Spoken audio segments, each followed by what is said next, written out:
Bonjour et bienvenue à cette cinquième et dernière vidéo de la première semaine de STT 489.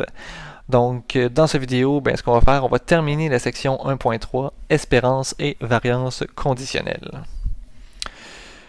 Donc, petit paragraphe ici qui nous dit la formule de l'espérance totale du théorème 1.10. Donc, ça ici, c'est le théorème à propos de l'espérance. Donc, il dit que l'espérance de x, c'est la même chose que l'espérance par rapport à y de l'espérance de x sachant y. Donc cette formule-là est tellement jolie qu'on peut se demander si vraiment il existe quelque chose d'équivalent pour la variance. Cette fois, notre point de départ, ça va être quoi? Ça va être tout simplement la formule de la variance qu'on voit dans un premier cours de probabilité. Donc on part de la variance de x. La variance de x, on sait tous que c'est l'espérance de x carré moins l'espérance au carré de x. Mais là, on aimerait ça avoir une formule qui est un peu plus jolie que ça. Donc, qu'est-ce qu'on va faire? On va utiliser la formule du théorème 1.10 et on va essayer d'introduire un peu au travers de tout ça.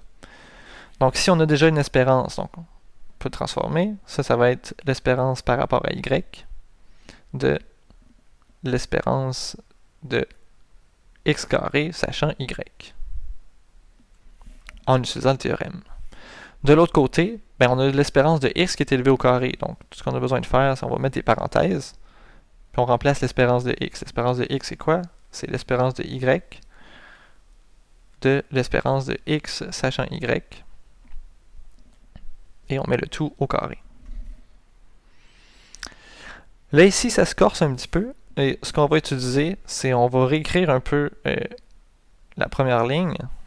Mais on va isoler un terme qui est différent. Donc, vous allez remarquer que c'est toujours vrai si j'écris que l'espérance de x carré, c'est en fait égal à la variance de x plus l'espérance au carré de x. Donc on va prendre avantage de ça, et étant donné que juste ici on a une espérance au carré, on va venir la décomposer selon l'écriture qui est ici.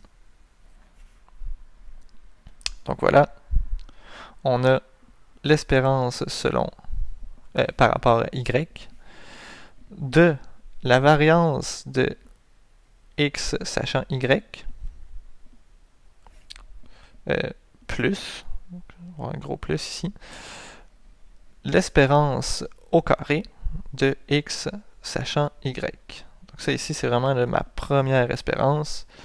Et on enlève à tout ça, donc la même chose, l'espérance par rapport à y de l'espérance de x sachant y.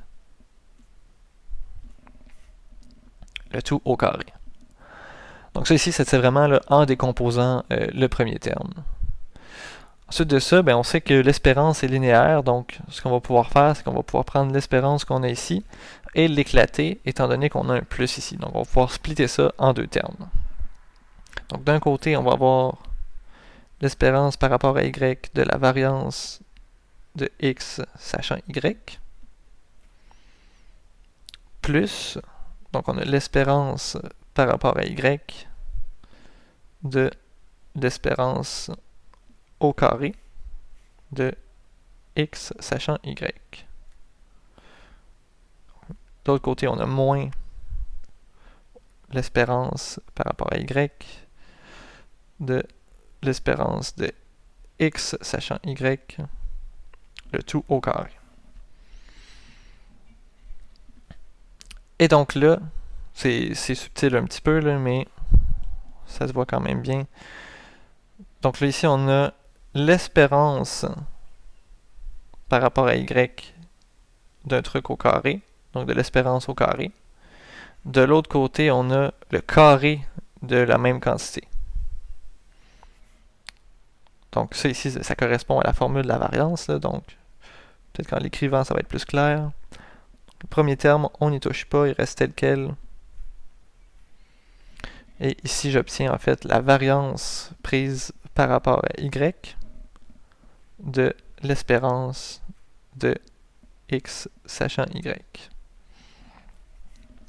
Donc ce que vous devriez voir, là, pourquoi est-ce qu'on a le droit de faire ça ici?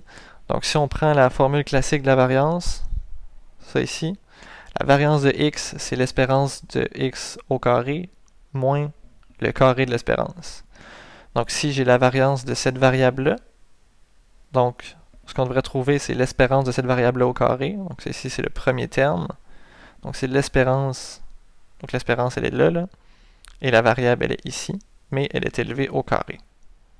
Donc ça, c'est le premier terme. Et dans le deuxième terme, on devrait soustraire. Donc on soustrait, c'est très bien. Et on devrait soustraire quoi? Ben, l'espérance au carré de cette variable-là. Donc c'est ce qu'on a ici. Là. On a l'espérance qui est élevée au carré. Et ma variable, c'est bel et bien l'espérance de x sachant y. Donc c'est pas des choses qui sont évidentes à voir là, au début quand on commence à faire du conditionnement de manière intensive. Mais je peux vous jurer là, que vous allez devenir agile avec tout ça et que ça va devenir naturel. Et en fait, ben, la relation qu'on vient d'écrire en partant de la variance de x jusqu'à cette décomposition-là, c'est la jolie forme attendue, donc c'est ce qui correspond au théorème ci-dessous. Donc, on part avec un couple xy de variables aléatoires discrètes, alors donc la formule qu'on appelle la formule de variance totale, on l'appelle aussi la formule de décomposition de la variance. Donc c'est donné par la décomposition qu'on a donnée, et cette fois on a une condition qui est très importante, c'est seulement valable si la variance de x existe. Donc on va faire un petit exemple donc pour montrer comment est-ce qu'on peut utiliser tout ça. Donc la formule de la décomposition de la variance, c'est non seulement quelque chose qui est utile d'un point de vue calculatoire, mais c'est aussi quelque chose qui est important en stats descriptive. Donc ici on va se donner deux variables, donc on a x le poids d'un individu en kilogrammes, et on a aussi y le sexe d'un individu. On a des données qui ont été colligées donc à partir d'une population d'individus entre 18 et 25 ans. Donc, et afin d'avoir un échantillon qui est représentatif, on a 50% de données qui ont été recueillies chez les femmes et 50% qui ont été recueillies chez les hommes. On obtient alors le tableau récapitulatif suivant. Donc, si on détaille un peu, là, ici, le poids moyen, c'est bel et bien l'espérance de x sachant y, parce que ça nous donne le poids moyen sachant c'est quoi le sexe de l'individu, donc le poids moyen de 50 pour une femme, 75 pour un homme. Donc, sachant le sexe, on a le poids moyen. La variance, c'est la même chose. Donc ici, c'est la variance de x sachant y, parce que c'est la variance du poids, étant donné qu'on connaît c'est quoi le sexe. Donc on peut calculer là, sans trop de problèmes que donc ici la moyenne des variances, donc la moyenne des variances, c'est égal à 50. Et on peut calculer que la variance des moyennes, c'est égal à 156,25. Et donc, si on utilise la formule de décomposition de la variance, donc le petit théorème qu'on vient de montrer, donc la variance de x, ça va être égal à 50 plus 156,25, et ça nous donne un beau total de 206,25. Donc, la moyenne des variances, là, ici, donc ça ici, c'est l'espérance de la variance de x sachant y, et de l'autre côté, on a ici la variance de l'espérance de x sachant y. Donc, c'est bel et bien la formule qu'on a utilisée. Et bon, on peut aller encore un peu plus en détail que ça. Là. Donc ici, donc 50, donc ici qui correspond à 23,9%, donc 23,9% de la variance totale, ça représente la variabilité interne au groupe.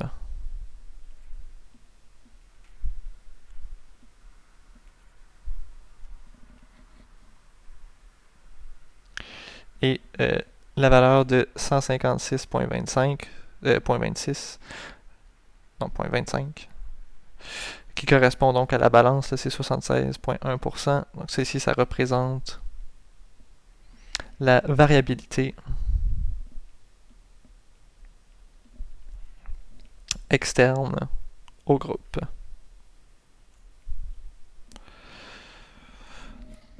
Donc, quand on parle de variabilité interne au groupe, ce qu'on veut dire par là, c'est qu'on parle de la différence à l'intérieur d'un groupe versus la variabilité externe au groupe. Ça, c'est ce qu'on parle de la différence entre les différents groupes. Donc, le type de décomposition qu'on présente ici, c'est quelque chose qui va être très très utile, par exemple dans un cours de modèle linéaire, parce qu'on va utiliser ce qu'on appelle donc des modèles ANOVA. Donc, ANOVA qui veut dire Analysis of the Variance. Donc, j'imagine que vous voyez le ANOVA là, ici. ANOVA, comme ça ici. Et donc, quand on fait de l'analyse de la variance, ben, c'est très très intéressant de faire une décomposition entre le point de vue interne et externe des groupes. Et des fois, ben, ça va nous donner de l'information supplémentaire là, qu'on va pouvoir utiliser.